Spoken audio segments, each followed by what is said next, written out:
All right, boys and girls, welcome back to the drive-thru. Sponsored as always by the deli. Hungry? Stop by the deli. Make yourself a panini sandwich on sourdough with Havarti cheese, Dijon mustard, and tuna salad. Extra lettuce, oil and vinegar, salt. Okay, so we are going to get into the cross product. Okay? Just bear with me, because I got to teach this in a certain order. So the first thing I want you to do is we're going to do a little review of a 2x2 determinant. Okay? So remember, a determinant is evaluating a kind of a matrix, and this one would be AD minus CB. Okay? So if we want to evaluate this matrix, it would be 4 minus 6. So the answer for the determinant is a number. Okay? It's just a number. That's pretty easy. All right, so now we'll do a review of a 3x3 matrix. This is not nearly as easy. We'll just go right into an example.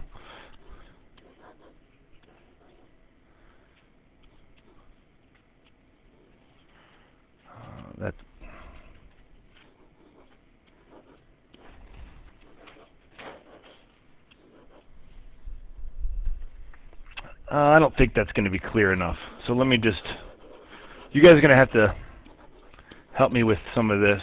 2, 3. All right. Be ready to help me with multiplication and subtraction.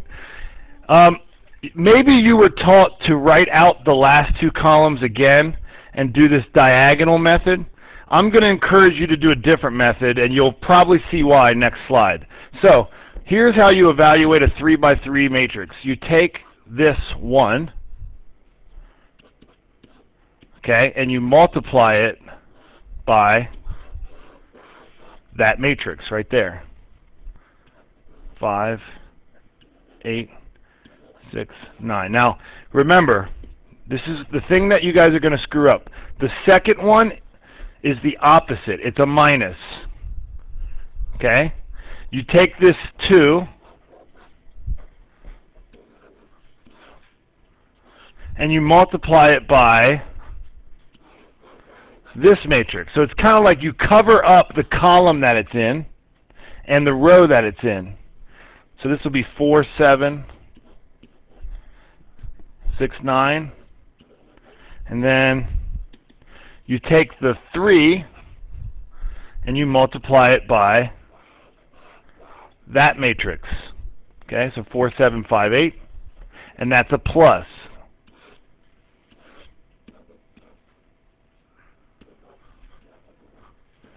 Remember, the determinant of a matrix is just a number. Okay, so we have to do our math. This is 45 minus 48. So 1 times negative 3. Tell me when I make a mistake. 36 minus 42. So minus 2 times negative 6. So far, so good. And then 32 minus 35. So plus 3 times negative 3. How's that look? Okay. So negative 3 plus 12 minus 9. Is it 0? Okay. There's a reason for that, and that doesn't matter at all for this class. So you can take linear algebra and find out why that happened. Okay?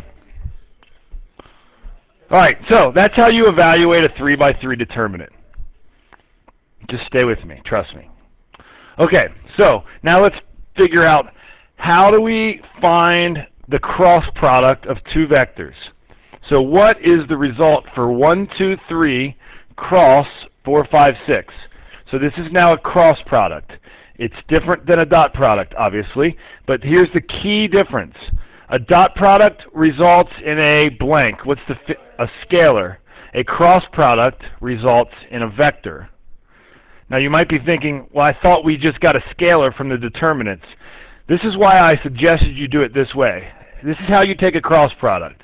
You write down the I vector, the J vector, and the K vector as your first row in your matrix. Then you write the vector that goes first on top and the vector that goes second on bottom. You evaluate the determinant of that matrix, okay? And then now look what you're going to have here. You just have I times, now are we good enough that I don't have to write out the little 2 by 2 again, or should I write out the 2 by 2 again?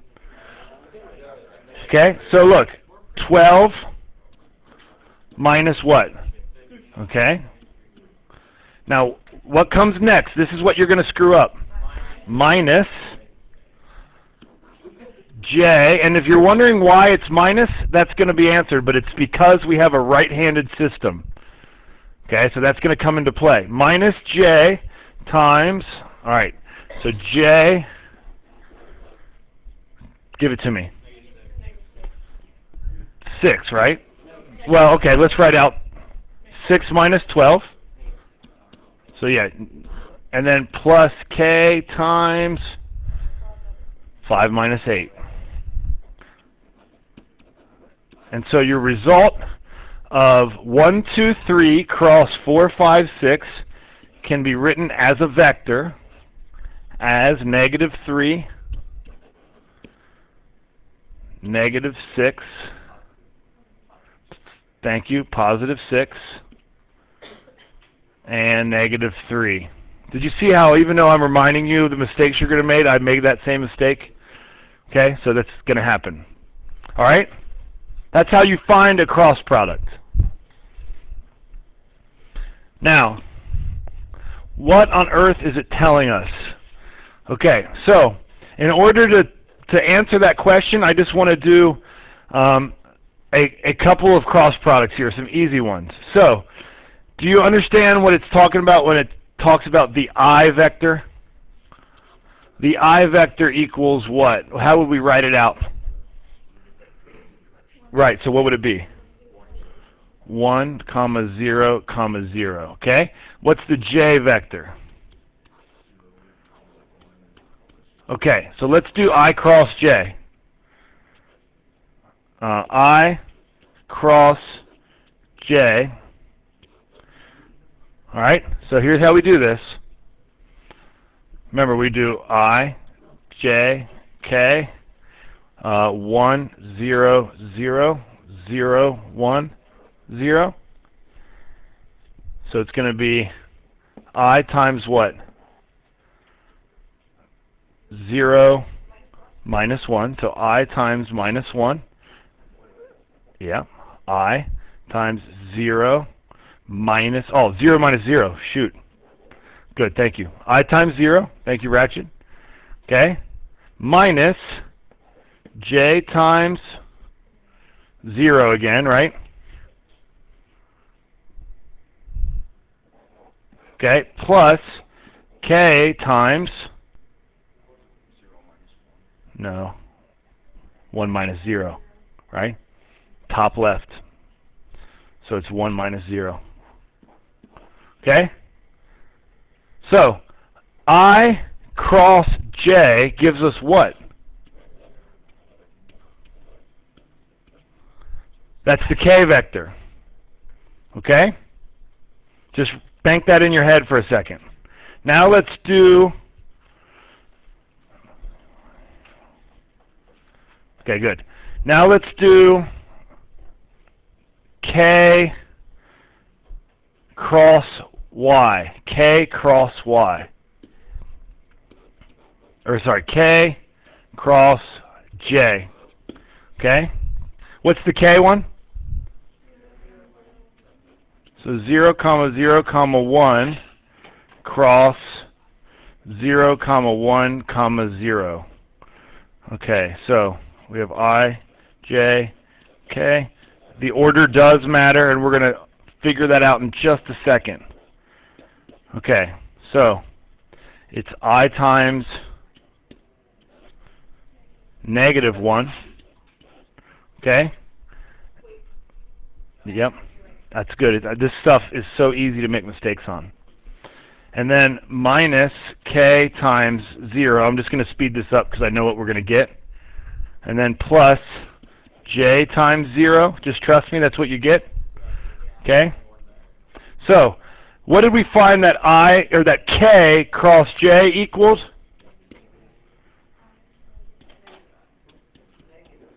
Negative I. Okay? So you're about ready to be able to kind of understand what the cross product is telling us. I hope we can keep that in our screen. Okay, look.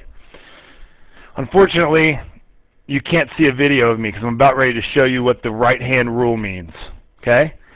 I cross j gave us what? K. What the cross product gives us is a vector that is orthogonal to both of our original vectors. Okay? It works for every vector. I'm only showing you with the unit vectors because it's so much easier to see that in 3-space. So look, if you take the vector I and cross it with the vector j, it gives you the vector k, which is the vertical vector. This vector is perpendicular to both of them. Now I'm going to talk to you about why the order matters. Okay? In the second one, what did we do? We did k cross j. And the result was what? Okay, now I want you to take your right hands and make a cup with a thumb up. Okay? Now, I want you to envision that you're starting at I and crossing over to j. Do you see where your thumb's pointing? Where's it pointing? Up. That's where the result was. Okay? Remember, this is the floor. The xy plane is the floor. So if you go from x to y, it's up. Now I want you to envision going from z to y. That is k cross j. Where does it go? It goes backwards. It goes in the negative. Okay, so the order will matter. In fact, here's a rule that I'll probably state later, but u cross v is equal to the opposite of v cross u. It's just your thumb is going to be pointing in a different direction. So if I'm going to cross something like, let's see, vector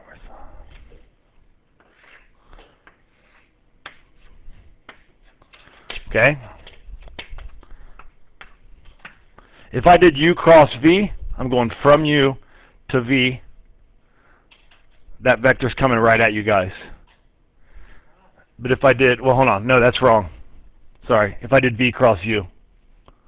But if I did u from u to v, it's going that way toward G's room. And that's the opposite vector. Okay? So that's kind of about the end of the lecture. There are 4 geometric properties that you need to know. Tomorrow, I'm going to show you why 2 is and why 4 is. Number 1, we just talked about. So do you understand number 1? Number 2 is extremely difficult to prove, but you can look in your book and you can follow it. If that's something that you're into, I can show you the book's proof, but they, like always, they shortcut a bunch of steps and make it confusing. Okay? And I think you should understand 3. If u and v are parallel, then there is no vector that's orthogonal to both, or there's way too many vectors that are orthogonal to both. You could think about it that way. Okay? Got it?